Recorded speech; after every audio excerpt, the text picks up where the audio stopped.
Hi guys, this one's just personal, but it's between me. Franchisees watch it, please. I hope you get value. This is between me and my employees of my offices the most. And every one of y'all is required to make every one of your underlings watch this. This is not an option. This is not a maybe. I'm rather upset that I haven't had the time to prepare. I've had this running through my head for a week and a half. And I'm sitting down intentionally today to try to keep it a little casual. I hope that I cover everything I need to cover. I should be using illustrations and graphics like I normally do, but this time I want to just kind of keep it personal. I'm going to be honest with you. I very well may cover this exact topic in another week, maybe 2 weeks, and do it another way, because I want to make sure, regardless of how you best I can communicate this to you. It wasn't said right. Please figure that sentence out. However you best understand things, however I may best communicate thoughts to you, I'm going to try a couple of ways because this is incredibly, incredibly important. I want to discuss how we do things.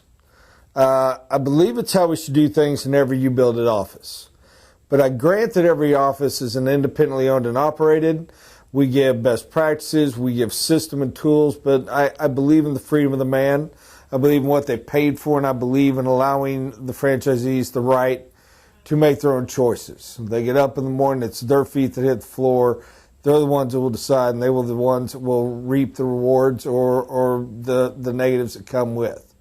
And while that is true of each of y'all, you I have more say on. So we're going to address how we work, who we are, and what we do. First thing I want to say is you are a servant, period. Your job is to serve. Your job is to serve your clients, and I stress clients, not because you're a field consultant and you have 20 jobs going, not because you're a salesperson, you have 35 leads. Everyone is your client at one level or another. Your coworkers are your clients. Anyone that is under you is your client. If it's an outside person, if it's an inside person, your job is to serve. Your job is to make their life better and to help the best you can. Okay? Your job is to do things the correct way, not just to cover our fannies legally. That's important. I'm not wrong. It matters. But that is not the reason. It's because it's the right way to do it. Day in, day out, game in, game out, service in, service out. It is the best way to serve your clients. And it is the product we sell, and it is what we do and how we do it. Follow the systems, follow the rules, follow the procedures. You're not in this just for the money. There's a cost. Our costs are cheap. Our costs are so cheap, it's almost stupid. It's ridiculous how low we are. And yes, we should go up on our costs, but we can live off of this. That said, we have to live. We have to pay our bills. We don't get to just go out and serve and love and happy. And maybe it would, but the way my life is structured, man, it doesn't fall from heaven in the old-fashioned way. And guess what? It didn't ever since Israel finally came to the promised land either. So we're blessed. We're given. God gives us all we need. But we got to get up and we got to go out. And we got to do at least something. 20 metaphors I will leave alone. But yeah, money matters. But money is not the chase. This is not a game of dollars and cents at the end of the day. Your job is to love your clients and to serve them. And again, I stress all clients. When a lead comes in, that lead, if you're a money person, that lead costs a lot of freaking money. A lot of money. But mostly what I want you to be is just somebody asked about what you do. You have a new client to serve. Get on it instantly. Get with them that day.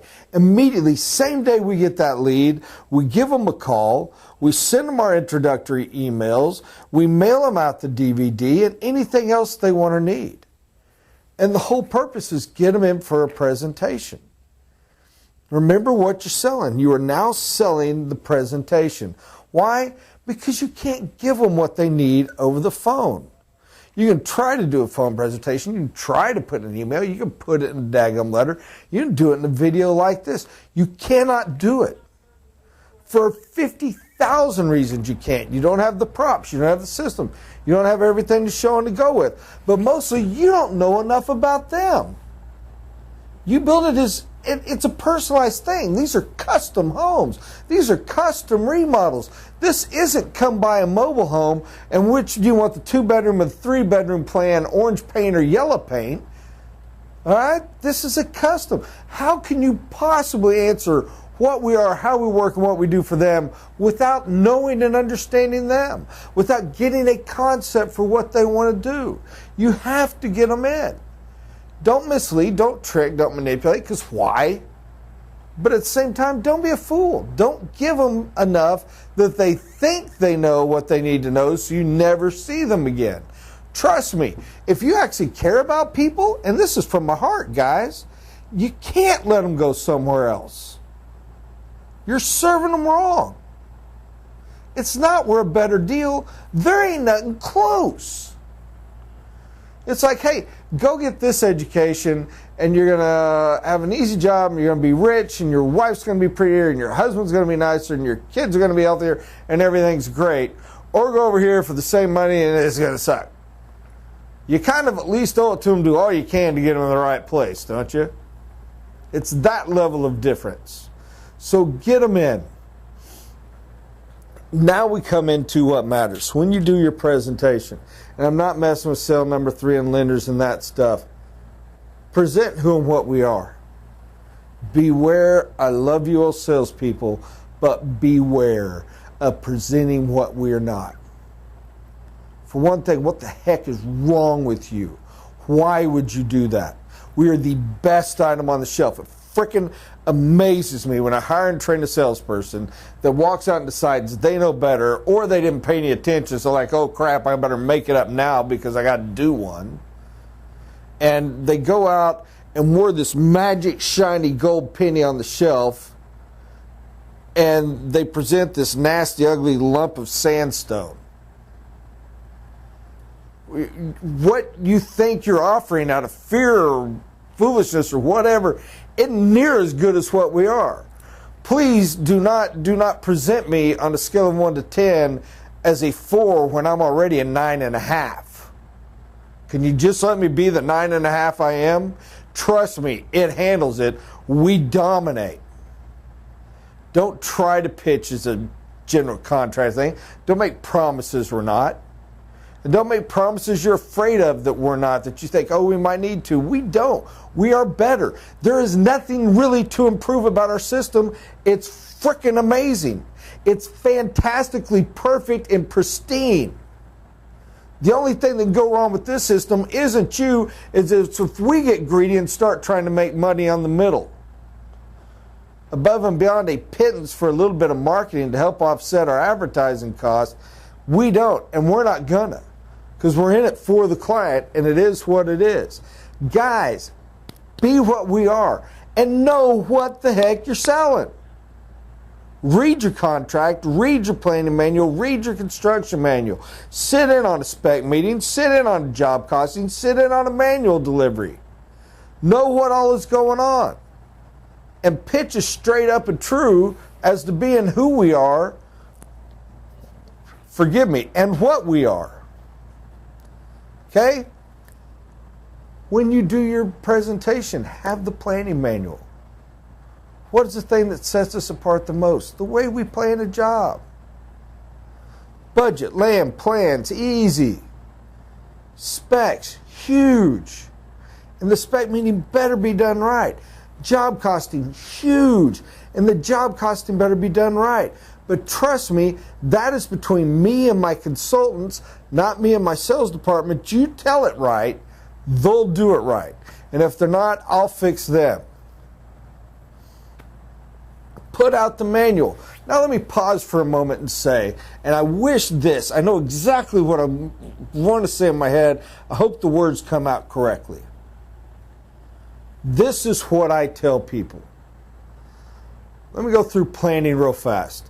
This is overspeed synopsis. If you need more detail, call or email me. Budget is about being pre-approved for your loan, making sure you can qualify. We'd hate to go through this process. It's a loser for both sides if we don't move into construction. So we want to make sure for your sake you know you can get a loan before we go forward. Also, it's make sure you're realistic about cost to build. By the way, that pre-assumes I've learned enough about you and discussed enough things to know whether that is true or not. Land, we need to walk the land with you. We have a 5-page form we fill out. We need to look at it from a builder's eye, discuss orientation of home, different features of the soil, whatever needs to be done. It's not rocket science. It's just obviously you got to have land to build, and we need to review it with you. Plans. Cheapest way to buy plans is buy them online. If not, find a local designer to draw them for you. It should cost you anywhere from $8,000 to $30,000. Or have a couple designers that, because of the volume we do, will produce a construction quality level of plans. And by the way, what I mean by that, and I'll be honest with the client, it's what is needed. It's not going to be heavy-duty 3D. It's not going to be super this. It's not giving me a list of materials which I don't really want or need or any of that. It is just construction plans. Floor plan, foundation, roof plan, and that's it. You need an electrical to get code, we'll throw it in, whoop-de-doo, but nothing much to it. Okay? But because of the volume we do, they will do it and draw it as many times as you need for $2,250. It's a steal. Absolute steal. It's what most clients do. I mean that, by the way, that is what we do. So that's money, land, and plans. Next is spec. Next is spec. Spec is a fun meeting. You're going to take at least a half day off work. It takes 6 to 8 hours, but it is a blast. But it is where you finally put us to work. Our job is to let you look at every aspect of your home from a cost-benefit analysis. How can you build the house to meet your values and goals for the best value? It is not my job to dictate. It's not my job to lead. It's not my job to pressure or anything else. It is purely my job to give you the options to say what is better about this, what is worse about it, what it costs, what the relative value is, and let you decide. Do you want pier and grade beam foundation? Great. Here's what's good. Here's what's bad. Here's their cost. Do you want post-tension cable? Great. Here's what's good. Here's what's bad. Here's the relative cost. Basement, footing, traditional stem, all through. I want to explain them all, and I want you to know what the relative value is. And whatever you decide, if you have knowledge based on what is important to you, was the right decision. My job is to then help you get the highest quality for the lowest price of the choice you made. We're going to do this on every aspect of your home, materials and labor. I promise you're going to come out of this meeting dead serious with more knowledge about how to build a house and the different aspects of it than most of the builders out there, because most of them don't even know all this. They just make broad sweeps. It's one of the main ways we save you money more than any other. At the end, remember the triangle. You can cover all 2, 3, maybe 1. We're going to sit there and we're going to run an estimate on your budget. And it's going to get, we're going to be very, very close based on the numbers we run.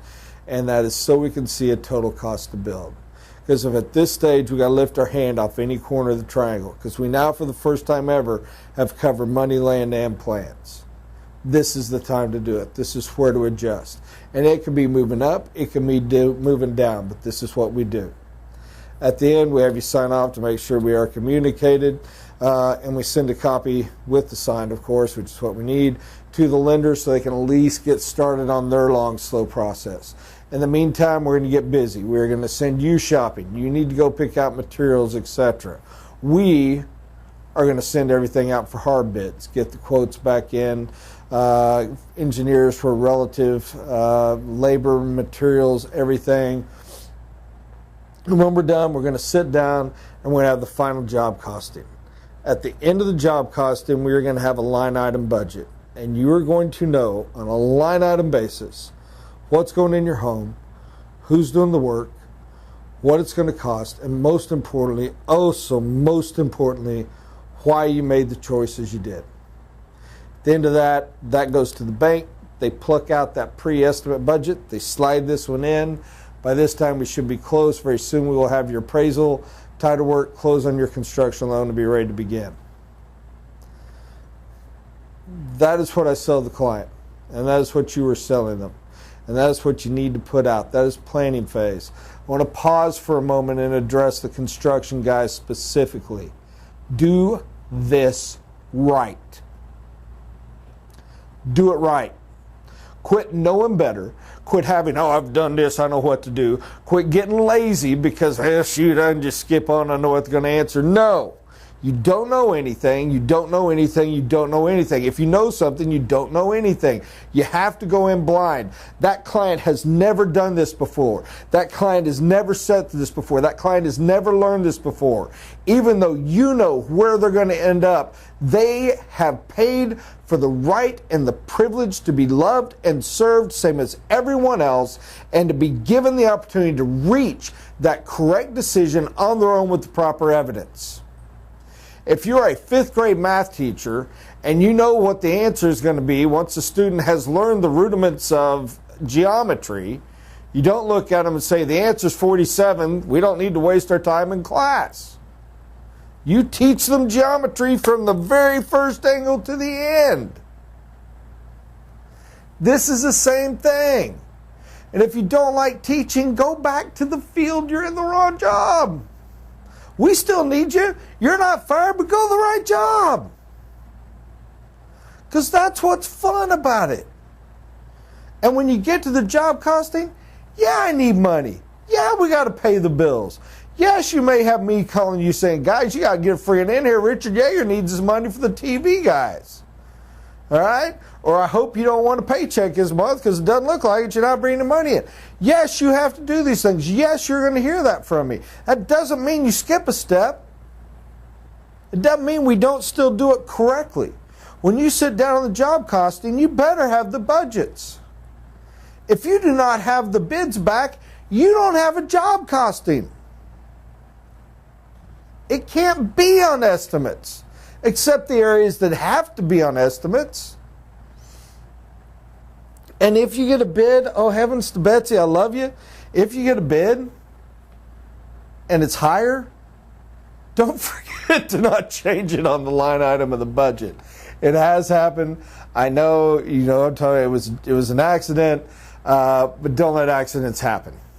If we go up, the budget's got to go up. Otherwise, they're just going to scream and yell, and they're going to be right to scream and yell at you when they didn't borrow enough money and they told you and you've given them a bid and they picked it. It just sucks. Double check it before you submit the final to the bank. Make sure it's right. And it doesn't hurt to have the client initial off on it again. But make sure you do the right thing. Make sure you do who we are and what we are. Now, back to sales. When we are presenting, this is what we tell them. This is, I want to say exactly what we tell them. I know it is coming from my end. Can it have some variation? Sure, there's a minor little give and go, but not much. And it is simply this. This, Mr. Klein, is your construction manual. It is almost all reference forms. There's very few pages you actually have to read. But once you have closed on your construction loan, you're going to come meet with us. And the head consultant overseeing your job is going to deliver this manual to you and explain it to you. It is broken into 3 stages. Phase 1 takes you to frame. Phase 2 takes you to drywall. And stage 3 is your finish. And then I start opening up. I go, okay, here's your little single-use policy. Welcome letter, 2 pages, very worth reading. I encourage you to read those. Now that we're done with those 2, that's all you absolutely have to read of a single page. Again, the rest is reference. And I flip through the tabs and I explain what they are. And I go, here's what you're really here for. This is your construction schedule. A, B, C, 1, 2, 3, oversimplified, how to build your home. When you hit a stage and it says, for example, call lumberyard, I don't expect you to memorize what lumberyard you choose. You're going to go to the back and you're going to see this tab that says lumber. And I'm going to flip it through. And right here is your lumber page. Very first page is everyone we use in this area. In case you've changed your mind, or you want to double check or whatever, they're always there. You got a reference to our list.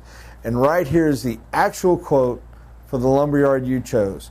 Company name, contact name, quote number, phone number to call and schedule the order, exact line item list of what you're buying and what was included on the quote. And don't be nervous or afraid to call them. They're expecting to hear from you. They're excited they won the bid. It's why they did the bid. And that goes for frame. That goes for framing labor. That goes for plumbing. Every single stage, yes, the schedule is oversimplified. Here I flip back for a reason. I want it to be a first grader can follow this and build a house based on the decisions you made. Because remember, once you did your planning correctly, and you're going to do your planning correctly, we're going to make sure you do. Construction is a flow chart. Construction is following the pieces we already built. The model has already been built in the factory. Now we're just following a little Lego diagram. and we have the exact flow chart for you. You will notice once a week, speaking in terms of a construction week, you're going to head to stage that says call your building and schedule your site visit. We're going to come out on site and we're going to meet you to review the work. And we're there for a 2-week review. The first one, and I'm going to pause for a moment, and I want to go over these triplicate forms, and I turn to that stage, is the review of the triplicate form that you filled out. Every week, you're going to have your triplicate forms that remind you what to be looking for, what are the guidelines, so you don't have to, oh, what do I remember, make your own notes. These are the common things. You're going to go down it. And if you ever run into a question, if you ever run into a problem, if you have something you're not sure about, we're always available. Call, text, email, whatever works best for you. If it's an emergency, 24/7, you can get a hold of us. But this is to help keep you on track. So when we first get there, other than some hellos, how you doing, because we like it, we're going to sit there and we're going to review that. We're going to walk the job and review the week that just completed. Our consultant's going to have his own form he's going to be making notes on. He's going to take pictures of the job that was done to that stage, and then he's going to end, once we're done, any questions you have on that. He's going to take your triplicate form, initial it, and he's going to give a copy to you. One is for us, one is for the bank, and there you go. When he gets back, I'm skipping to the end for a moment, when he gets back to the office, he's going to turn in the copy of the triplicate form, copy of our report we did, and the photos we took, and we're going to email a copy to you for your records, but most importantly, we're going to send a copy to the bank. This is why the banks frickin' love us. And they do. Because they're in a bank in America that has a builder that gives them the level of detail and inspections that we provide. And it's looked at not just from a scientific bank lending, but from a customer service and the customer's input and feeling on it. It is a phenomenal system. It keeps everyone happy and it keeps you in line. Now, going back, we just looked at the week that just finished of construction and reviewed your triplicate form with you and did ours. Now we're going to preview the week to come. You're going to have your manual there with you, and we're going to take out the next week's series of triplicate forms, and we're going to walk it with you and say, this is what this means, this is what to keep an eye out for, these are problems that are most commonly arise. If you see this, give me a holler, and as always, any questions, any problems, give us a call anytime. We would love to help. At the end of that, if you have any follow-up questions, we're there till you're done. We thank you, and we leave. And we'll be in communication with each other throughout the week. But a week later, in terms of a construction week, we're going to come back and do it all over again. And we're going to do this 27 times. And if there's an emergency or a need for an extra, we got 2 extras built in. If something extra, 1 or 2, just happens, don't sweat it. But that will take you through. At the end of each stage, at the end of stage 1, slab is down before you start framing. End of stage 2, drywall's up before we start drywall and we're done with insulation.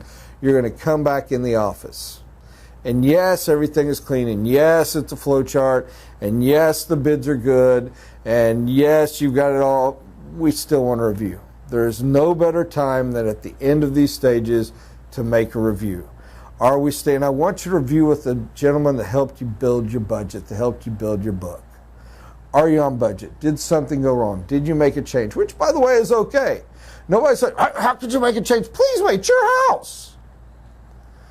But we want to know, and we'll make sure you've accounted for it. We'll make sure you've adjusted for it. Make sure we're there. We want to make sure it keeps flowing the way you want and need it to.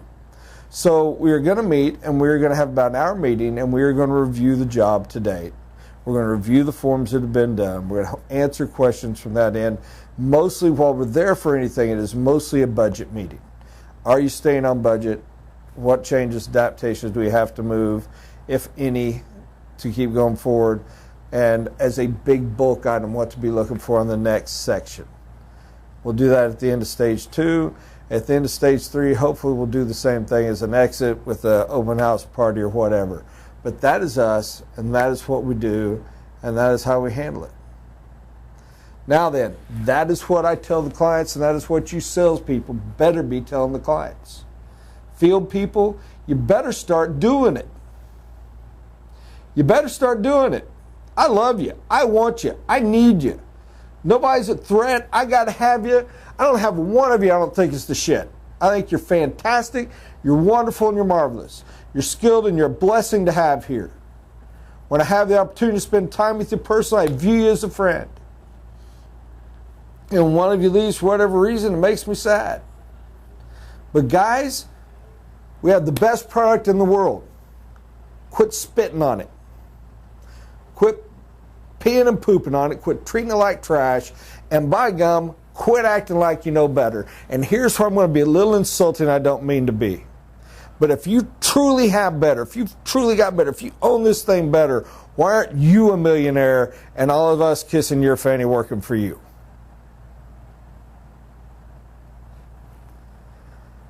If that was too mean, my apologies. Swallow that bitter pill and let's move forward. Do your system. You're hired for a role. You are hired to go. Bring back your triplicate forms. Make sure the clients use it. If they aren't using it, it has to come all the way to me. Bring it to me. I will call a client I've never met and said, dude, what's going on? Most importantly, get the bank to support it.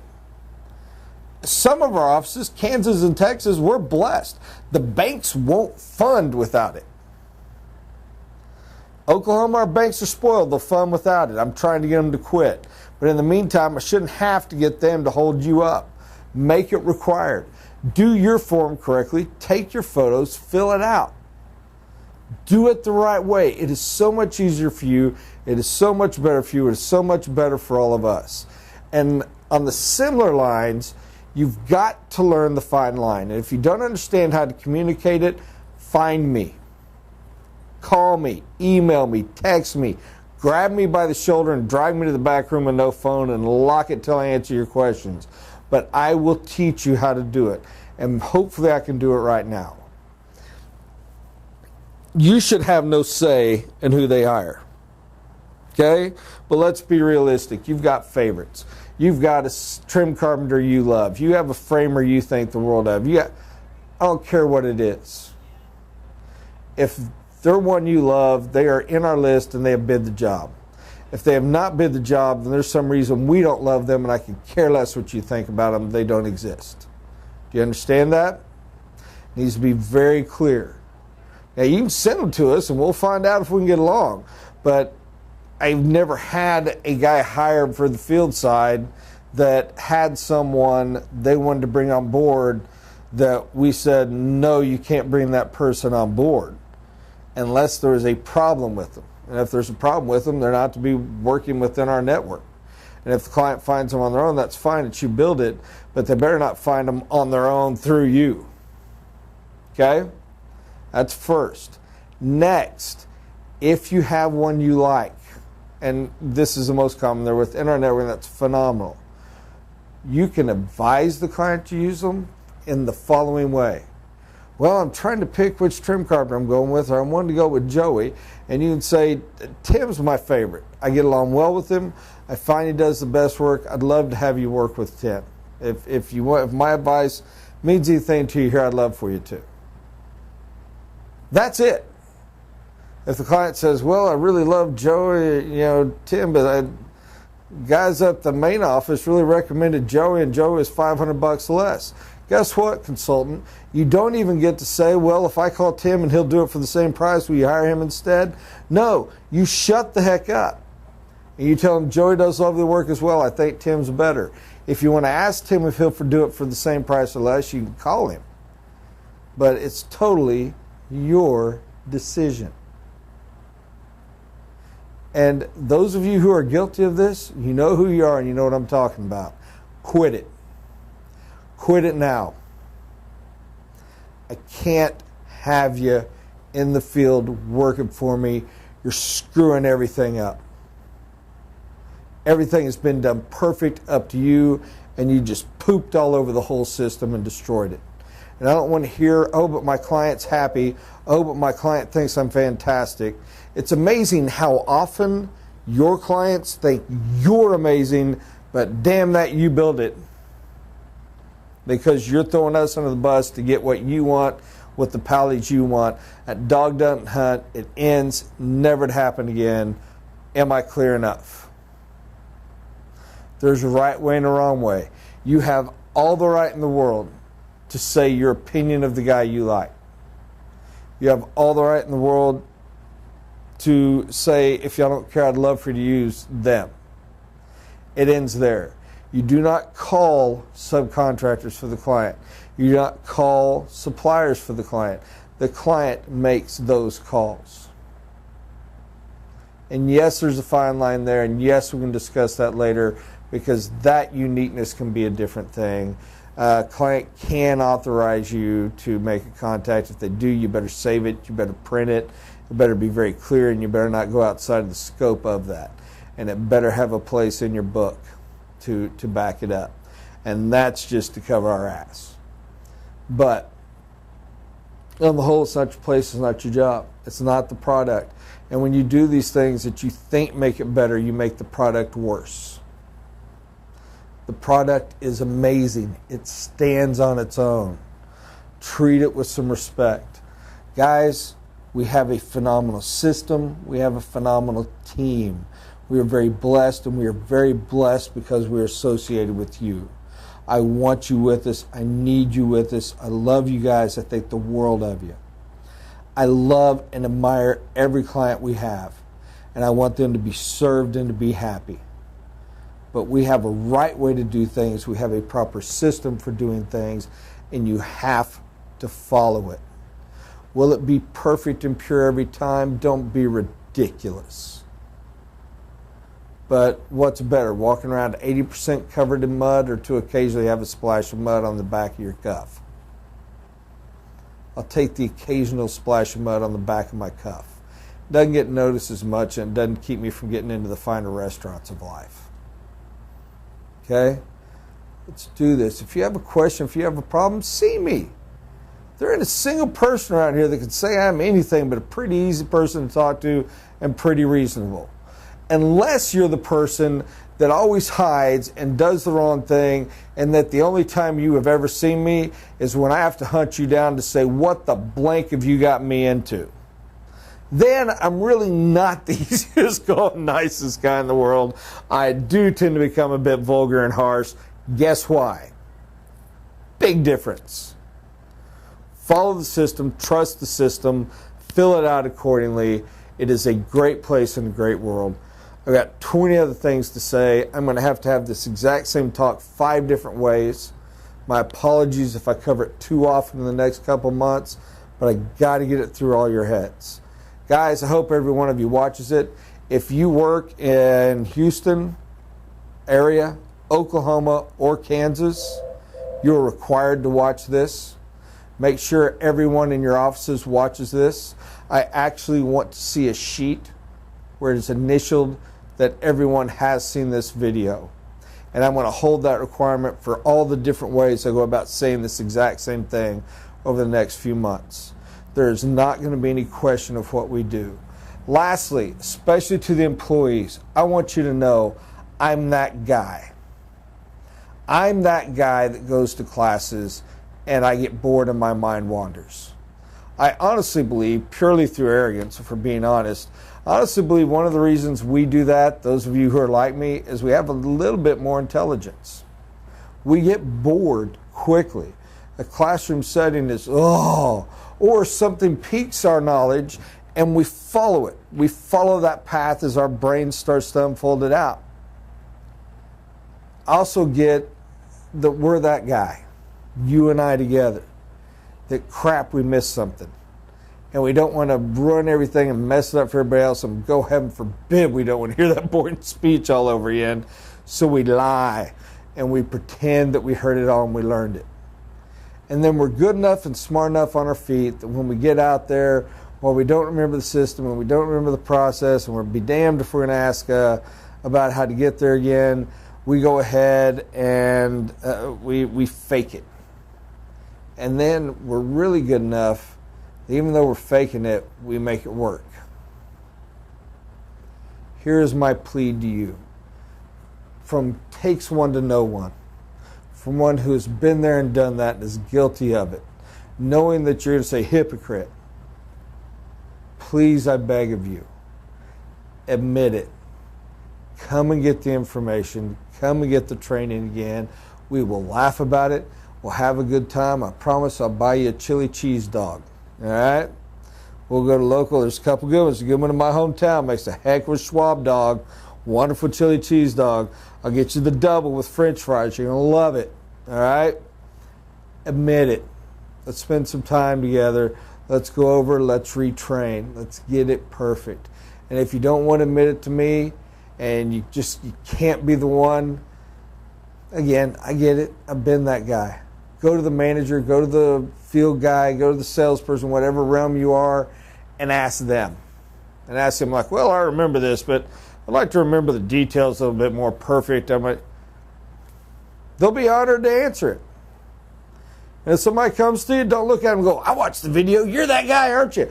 No, help each other. Love each other as well. Because I promise there's something you need to ask them also. Field guys, sit in on a sales presentation. Have you been through a presentation of a planning manual? Have you been through the presentation of a construction manual? Have you sat in a spec meeting? Good. If it's been a while since you did so, you need to sit in on one again. You need to be sitting in on at least one a year. But dadgum, sit in on a sales meeting. Don't think, well, I'm field guy, it's not important, so you don't go to seminar. Go to the seminar.